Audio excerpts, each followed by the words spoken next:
Hello everyone. If you're like me and you don't have a lot of time, but you have to get a dinner on the table, one of the things that I like to do before I go to work, or if you're working from home, you can kind of set it and forget it there, but I use my crock pot. So one of the recipes that I recently used was a chicken chili. I'm going to share the specific details, the written recipe, and a picture of it on my Facebook page at Person Granville FCS tonight at 7 o'clock. So you can check back then, but I'll also kind of tell you right now what I put in it. So first I got my slow cooker out, and what I like to use is a slow cook liner. It's just kind of a plastic bag of sorts that you put inside your slow cooker, and it helps with cleanup. Because when you're done, you've put all the food away and it's leftovers, you just pick up the bag, toss it away, very minimal cleanup in your crock pot. There's nothing that's dried on or stuck inside, or you have to soak it for hours or scrub it really hard. So I love an easy cleanup, because that's also one of the reasons that people don't like to cook, is you have to spend all of that time prepping, all of that time cooking, and then all of that time cleaning. So any way I can kind of knock some of those things down, I like to do that.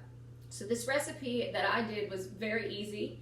A lot of the recipes you kind of just throw all the ingredients in there and it does all of the magic. So I started with 2 pieces of boneless, skinless chicken breasts. I just put them in the bottom of my crock pot, and then I kind of dumped all of the other stuff on top. So I used a can of black beans, drained and rinsed, a can of corn, drained, and a can of diced tomatoes with green chilies. And I did not drain those. And I dumped all 3 of those in there. And then it called for a ranch salad dressing and seasoning mix. I only used about half of this because I want to try to keep some of the sodium down. A lot of times whenever you use these sauces or packets, they can be very high in sodium. This one's not too bad, but also a way that I try to control the sodium in my dishes was the cans. If I could, I bought them with no salt added. I also had to use 2 cups of chicken broth, so I got the low or reduced sodium chicken broth, and I put that in here too. And you top it off with a 8-ounce package of cream cheese. You just set that on top. The recipe does call for some other seasonings, cumin, chili powder, and onion powder. I put about a teaspoon of each of those. You could put a little bit more chili powder if you like a little bit more heat. That's perfectly fine. You put it in the crock pot, set it to low for about 6 to 8 hours. When you're done, you take the chicken out and you kind of shred it with a fork and put it back in there and stir it all up kind of together. And you top it off with about a cup of shredded cheddar cheese. One of the things that I also did is, because I've got my plate pretty much in the crock pot. I've got my black beans and my chicken, which is serving as my protein. I've got my tomatoes, which are my fruit, and I've got the corn and even the green chilies that are providing that vegetable.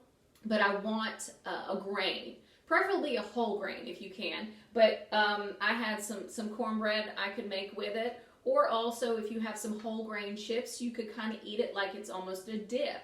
If you don't put as much chicken broth in there, I think it would have thickened up more and it would have been more like a dip. Either way, it was absolutely delicious.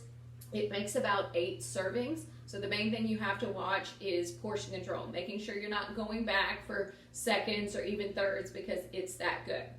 So check back on our Facebook page tonight at Person Granville FCS, and you can see a picture of what it looked like and actually have the written recipe there for you. This has been Jennifer Brown, Family Consumer Science Agent with the North Carolina Cooperative Extension Service.